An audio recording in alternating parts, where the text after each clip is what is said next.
오늘 본문은 아브라함의 후사 이삭이 태어나는 것에 대한 말씀입니다. 아브라함은 결혼을 했는데 아기가 태어나지 않았습니다. 사레를 사랑하고 관계도 갖는데 아기가 태어나지 않았습니다. 특별히 흉년 때문에 애굽으로 갔다 온 이후에는 아브라함의 재산이 엄청나게 늘어났습니다. 재산은 부유하고 종들도 늘어가는데 그 모든 풍성함을 이어받을 아이가 태어나지 않습니다. 하나님께서는 아브라함에게 내가 너로 큰 민족을 이루고 창대케 하리라 너는 복이 될지라 하셨습니다. 땅의 모든 족속이 너와 내 자손을 인하여 복을 받으리라 하셨습니다. 그런데 자손이 될 만한 아기가 태어나지 않습니다. 더군다나 사라의 생리가 멈추어 버립니다. 요즘은 만 50대 세 정도 되면 폐경이 오는 것 같습니다. 그러면 더 이상 임신을 할 수 없습니다. 아브라함의 아내 사라에게도 폐경이 찾아왔습니다. 그런데도 임신 소식은 없습니다. 그러면 어떤 마음이 들까요?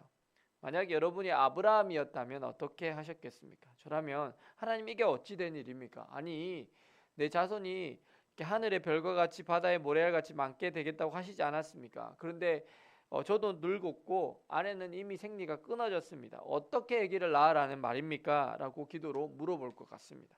아브라함 역시 막막했습니다. 결혼을 해서 시간은 가는데 아기가 태어나지 않는다라는 것은 정말 문제가 될 만한 일입니다.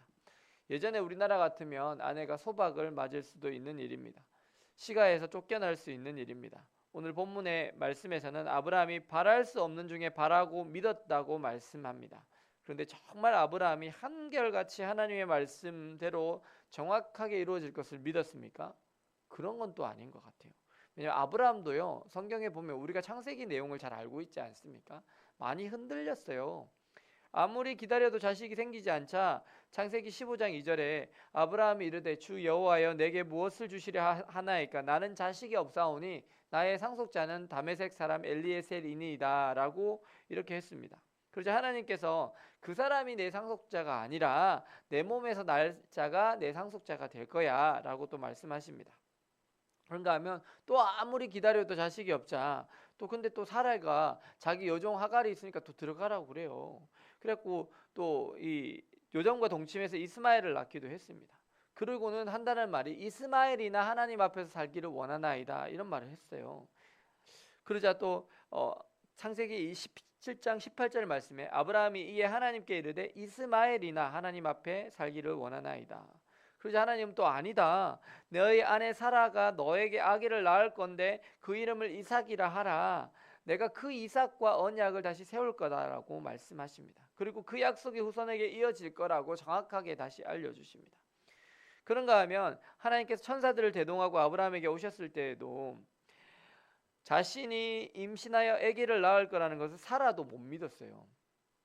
그래서 창세기 18장 12절 보면 사라가 속으로 웃고 이르되 내가 노쇠하였고 내 주인도 늙었으니 내게 무슨 즐거움이 있으리요 하고 했어요. 그리고는 어이없어서 웃었어요. 그런데 하나님께서는 그 어이없는 웃음을 정말 기쁨의 웃음으로 바꾸어 주십니다. 기한이 이를 때에 내가 내게로 돌아오리니 내 아내 사라에게 자식이 있으리라 하십니다. 그리고는 정말 1년이 지나서 그 아내가 정말 임신을 하게 되고 아기를 낳게 됩니다. 사실 아브라함도 사라도 한결같이 주님의 약속을 신실하게 믿었던 것처럼 보이지는 않습니다.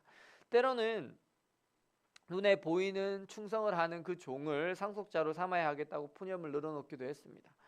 그런가 하면 인간적인 방법으로 사라의 여종 하갈과 관계를 해서 이스마엘을 낳기도 했습니다.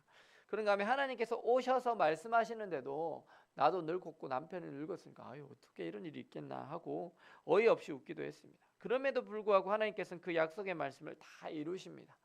그리고 그 아브라함의 작은 믿음을 사용하십니다. 그가 비록 처음부터 끝까지 한결같이 믿었던 것이 아니라고 하더라도 때로는 많이 흔들리고 방황했을지라도 하나님께서는 그 아브라함의 작은 믿음을 한결같은 믿음으로 봐주시는 거예요. 그래도 너는 전반적으로 믿었다라는 그걸 그냥 믿음으로 봐주시는 거예요. 우리 인생의 여정의 많은 순간 우리가 신실하지 못할 때가 많습니다.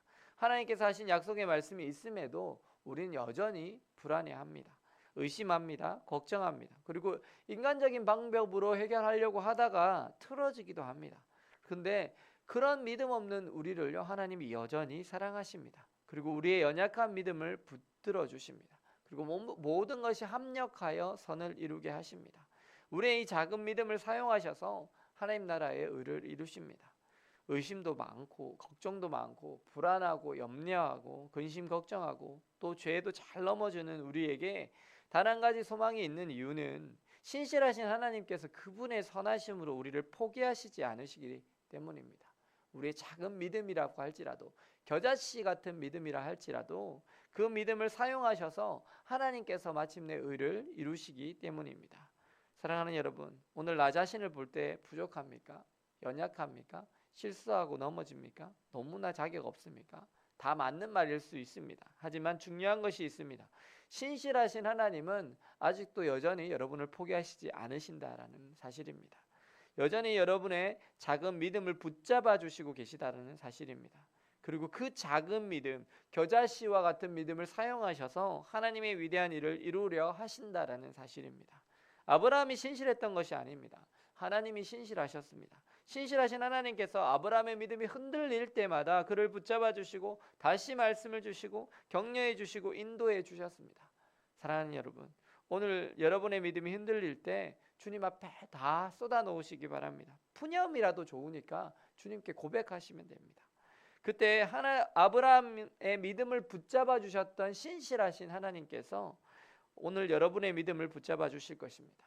그리고 하나님의 위대한 일을 오늘 우리의 삶 속에서도 우리의 작은 믿음을 통해서 친히 이루어 가실 것입니다.